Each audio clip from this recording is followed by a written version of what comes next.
stretch between the two forces. Whichever it falls under, whether it's the evil desires or the aql, or the pure aql, is the one that's going to dominate the human soul. Okay.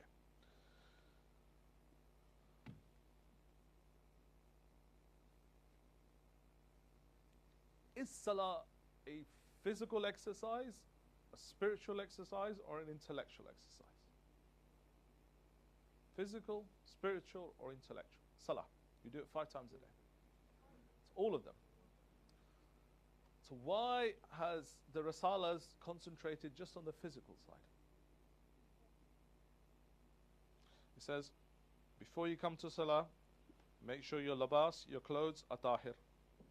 Make sure your body is pure. Make sure you've done your wudu and you purified yourself. Make sure the place that you're praying on is pure. Make sure that you have a permission. So it's talking about the physical world all of the time. It's talking about the physical world, the space where you're sitting. It's talking about that, right? It's talking about the physical world. Then when it comes to Salah, can we just stand there or sit there and just pray? No, we have to go through a certain formula, certain methodology, a certain way. If you make a mistake, you have to repeat it.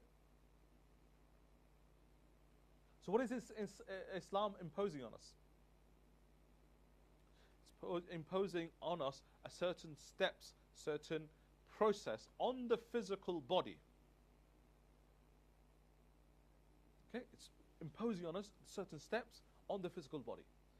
What are those steps of not just Salah, but also in every part of our life? Islam wants to provide us guidance on how to conduct every part of our Salah. Islam is the only religion, maybe with the exception is Judaism, but Islam and Judaism are the only 2 religions which comes and tries to control every aspect of our physical world. All the other great religions focus on our spiritual life. They say you can go into a church, you can go into a temple, you can sit there and you can sit under a tree and you can meditate. No physical action is involved. Okay? If you look at all the other religions, no physical action is involved. It says just think, just meditate, and you'll achieve salvation. Or pray, you'll achieve salvation. Islam is the only one that has specific physical steps 5 times a day. 1 month in the 12, we were asked to fast. It's giving us specific physical instructions. Once in your lifetime, go for Hajj.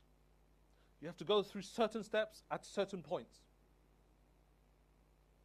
No other religion comes close to making these demands of human beings. So Islam is trying to impose something on our relationship between the ruh and the jism. Okay, Islam is trying to impose something. The Holy Prophet famously said that if you get married, half your deen is saved. Some brother remarked, and if I get married the second time, full deen is saved. I said, brother, no. Just get married for the first time and focus on that, and then we'll worry about the second part of your deen. Okay? Again, Islam, if you look at all the other great religions,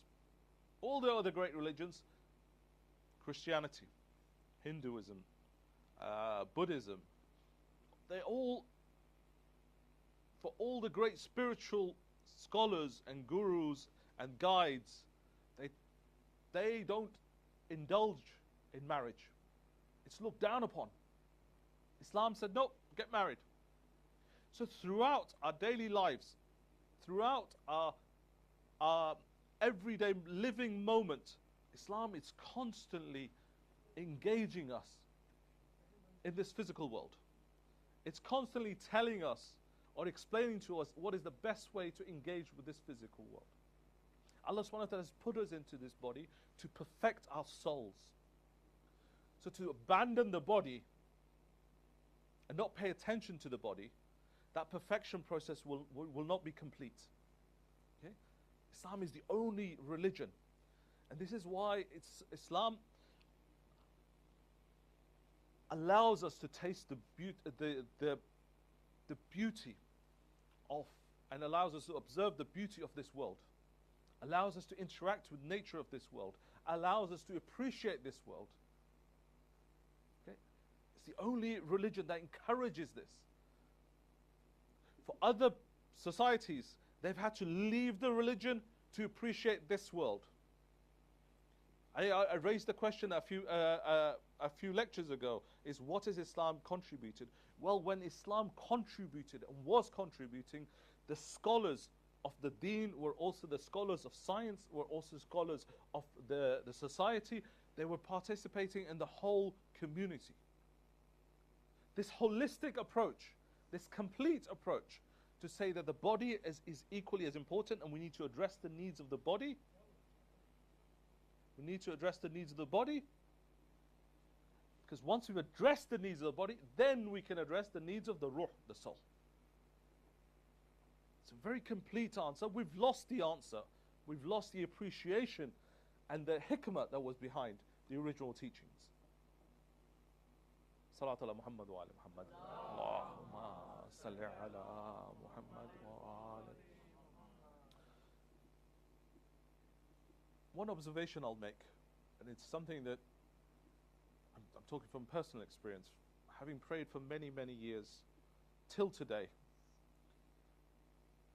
Fine, I know that the ahkams of salah, but the mind drifts. And to bring that mind under control, as you get older, you'll have this more and more. Mind drifts. Oh, did I send that email? Was I supposed to invoice that person? I forgot to phone that person. And it's strange how as soon as you get ready for salah, all of the things, your to-do list comes up right in front of you. Right? As soon as you do that, your to-do list comes up right in front of you. So I was talking to a dear friend and a dear brother who's very versed in the irfan and spirituality. So Faisal, you're making I said, how do I resolve this? I said, Faisal, you're making a mistake. I said, why? So you're focusing on the spiritual side. I said, yes, I want to go on a spiritual journey. Salah is the way to start, the miraj. He said, no. Focus on the physical side. I said, what do you mean? He said, focus on the physical steps involved. Focus your mind, force your mind to focus on, I am now standing before Allah subhanahu wa ta'ala. Am I standing straight? Yes. Now when I'm going to ruku, are my hands touching my knees? Yes. Force the brain to acknowledge what's going on. Remember we said the brain has how many senses? 100 million? Nerve endings, right? All those senses are coming back. But now force the brain, say, no, acknowledge that my hands are touching my knee. When you go into sajda, acknowledge that the 7 parts that are wajib in sajda are touching the ground. My forehead, my palms, my knees and my toes, are they touching? When the brain starts to be focused on this, the mind will start to calm down. It says, no, I need to focus. The ruh is commanding me to make sure that these things are happening. Again, the interaction between the physical and the ruh and the spiritual. Only when we start to perfect the physical can we start working on the spiritual side. I forget which Imam said this. You cannot engage with Allah subhanahu wa ta'ala until you have defeated yourself. Right? We're sitting there, Ya Allah, show us a miracle. Ya Allah, show us this, show us the wisdom and the hikmah. But you can't do that until you've defeated yourself. Until you've understood yourself. Not defeat yourself, understood yourself. So salah is one of those ways of constantly, 5 times a day. We're lucky as Shias that we can do 3 times a day. We combine 2 of the salahs, right? Our poor Sunni brothers, 5 times a day, they do wudu. They make sure they have to find somewhere to pray. 5 times a day, constantly reminding yourself, bringing your body under control, and then bowing before your Lord. Okay, that's the jism. Once you bring that under control, once you bring your body under control, it's only then that you can truly engage spiritually with Allah subhanahu wa ta'ala. Salawat ala Muhammad wa ali Muhammad. Allahumma fasting is exactly the same. It's controlling the digestive system. You're finally engaging with that thing that, you're finally engaging with that thing that's bringing the food inside you. That energy that keeps you going. You're engaging with it. You're trying to control it. I'm not going to eat between these hours. Strange how in Ramadan when you do iftar, all the food tastes great. It's the same cooks. You've had the same cooks. You don't have special cooks that arrive just to make the food for Ramadan. But every time you ask any gathering, yeah, food, iftar, food was amazing. Why do you think that is? Because the body has suddenly been denied for 12 hours, 14 hours. Okay? When it tastes that luqma, when it tastes that first bite, it appreciates it. But when you're eating constantly, and you can eat whenever you want, you lose that appreciation. You lose that appreciation. Again, it's, Allah subhanahu wa ta'ala is trying to teach us, A, self-control, but B, the appreciation of what He has given us, of the world He has created around us. Until we engage, until we understand, we will not appreciate it. And we will not be able to interact with this world, and will not be able to give back to this world. Hajj, what is Hajj? Oh, it's a spiritual journey. Anyone been for Hajj? I'm sure many of the elders, the youngsters, for Umrah, for Ziyarat? Inshallah. Okay, inshallah. Okay, inshallah. Right? It's a physical exercise. This is why I'm amazed in our community when the elders decide, have you been for Hajj? No, when I retire.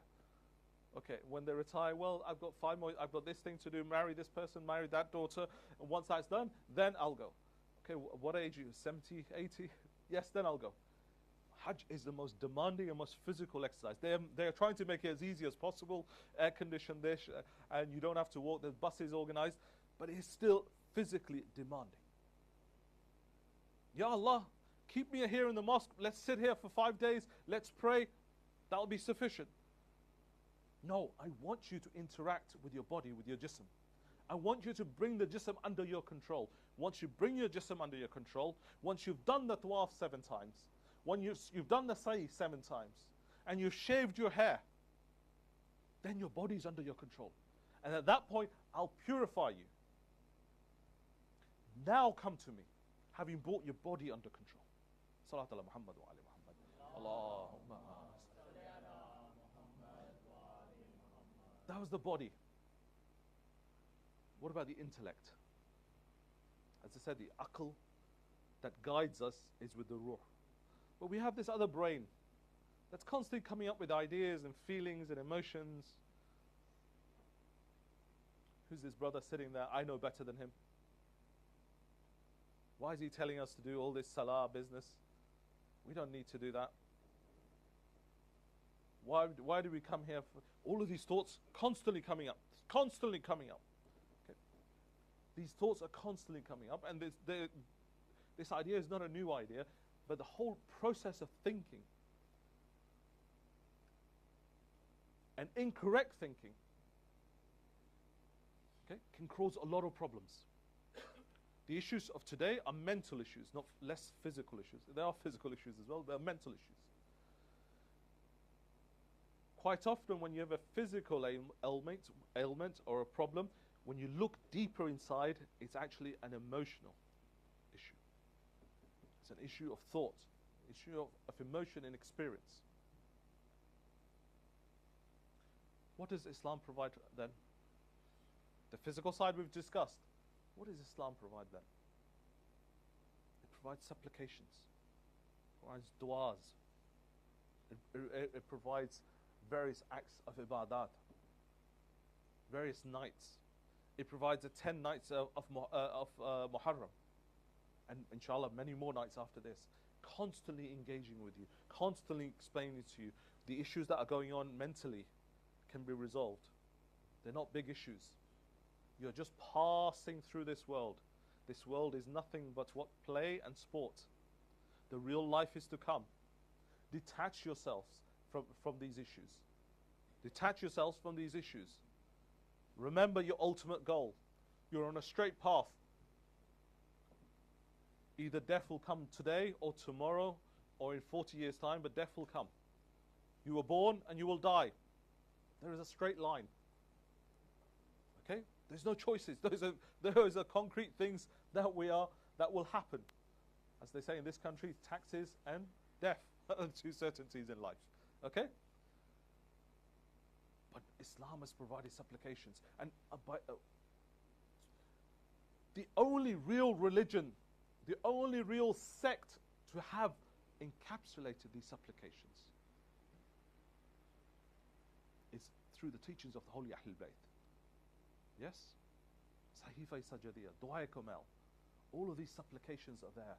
All of these discussions of akhlaq is there to cultivate, to help us deal with our mental issues. Salat ala Muhammad wa ali Muhammad.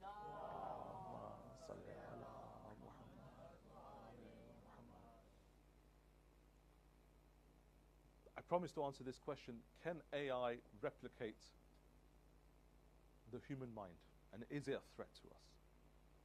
If you ask all of the experts on this topic, they'll say, we're not worried about it. We're not worried about it. Why? Because AI is simply processing existing data to come up with certain conclusions. Quite often, AI doesn't even know that it doesn't know the answers. Okay? It doesn't even know that it doesn't know the answers, so don't rely blankly, go in there, put the answer, think, okay, that's it, that's my answer, copy and paste, put it into your essay, and then get in trouble with your teachers. Okay? Be very careful with that. Okay? So AI, artificial intelligence, what is mankind trying to achieve with AI? It's trying to replicate our way of thinking, yes? How's it studying our way of thinking? It's trying to put technology, it's trying to put data monitoring on our brains. It's trying to monitor, okay, the heat wave happens here, if you get angry, this happens, this lights up, these enzymes go up. They're trying to understand it from what? From data sets, observable data sets. And from that, they're trying to create this artificial way of thinking. But they're missing a very big picture of this, a very important part of this.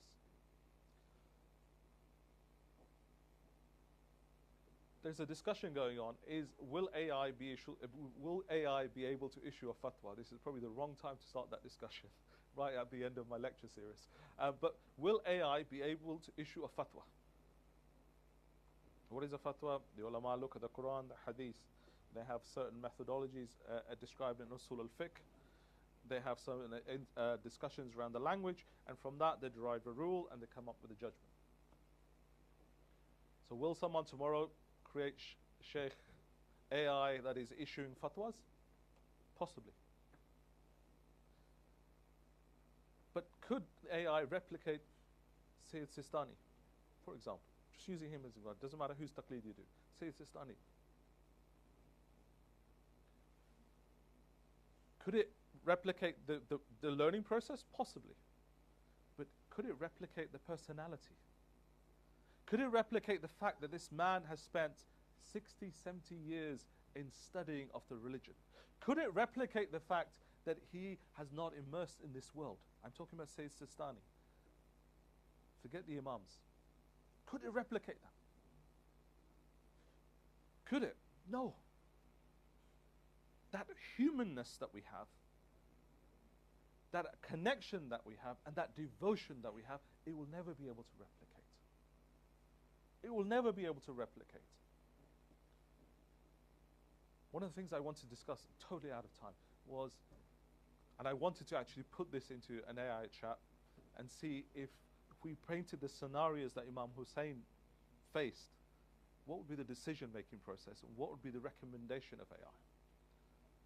When Walid asked for Imam Hussein's bay'ah in Medina, what would AI have suggested at that point? Because this is supposed to be the great solution.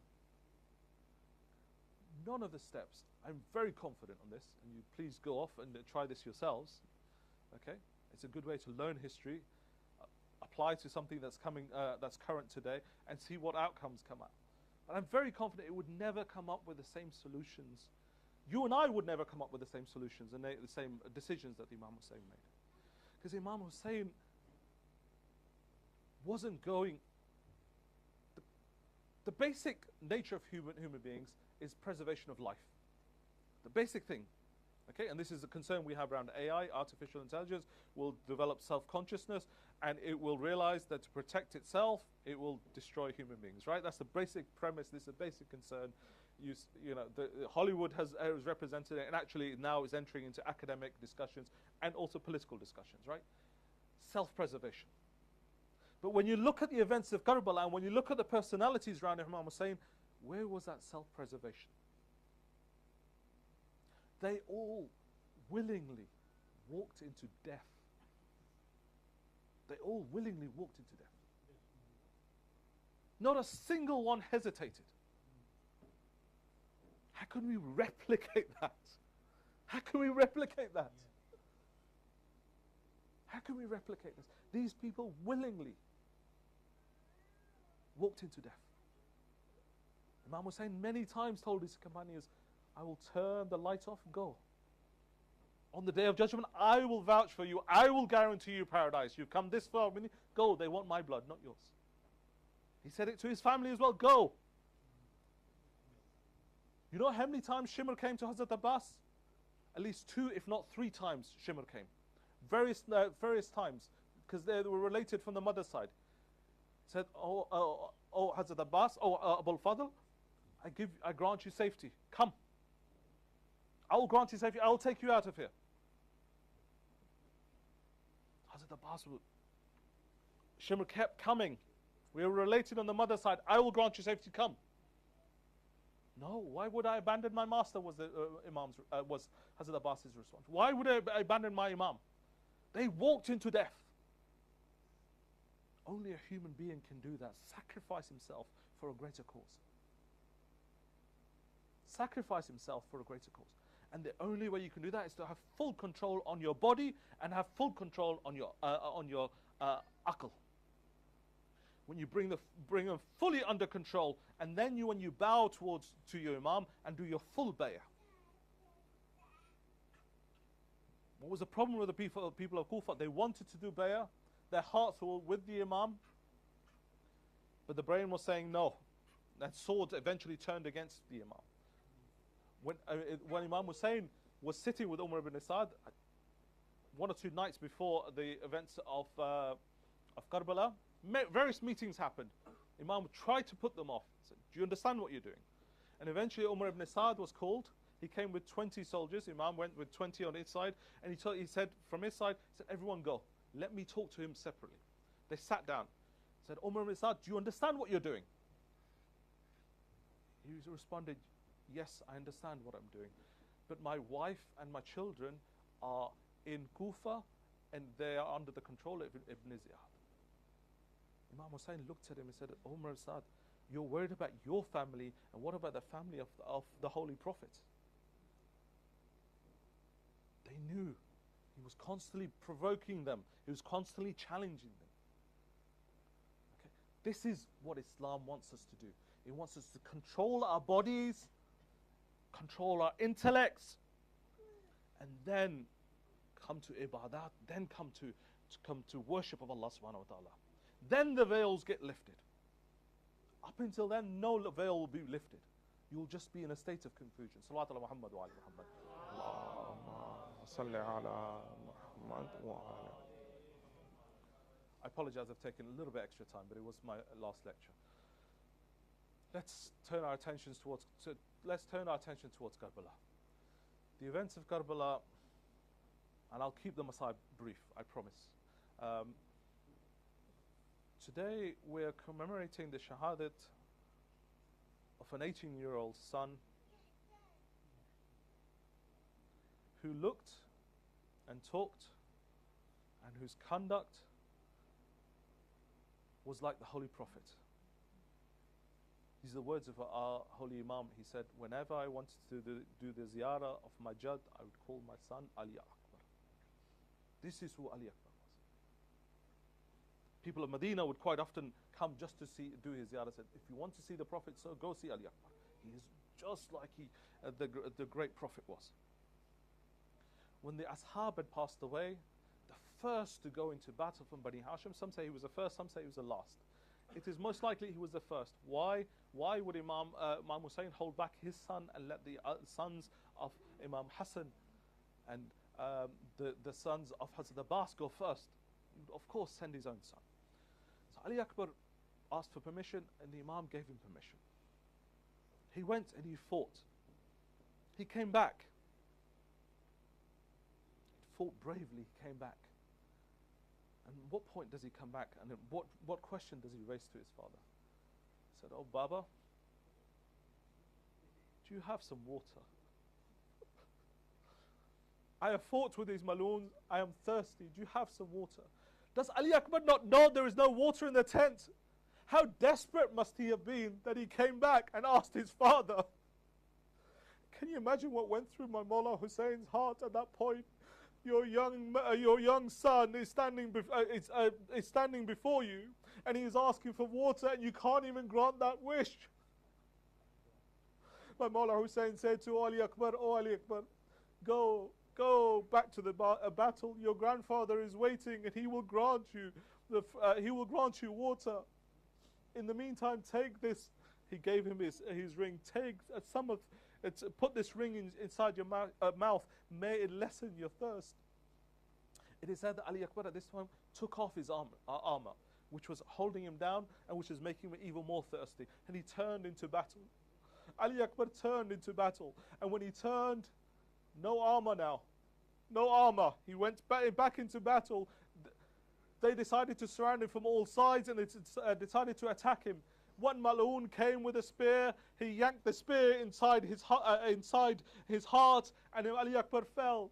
At that point he said, "Oh Baba, my akhiri salam," as he fell from the horse.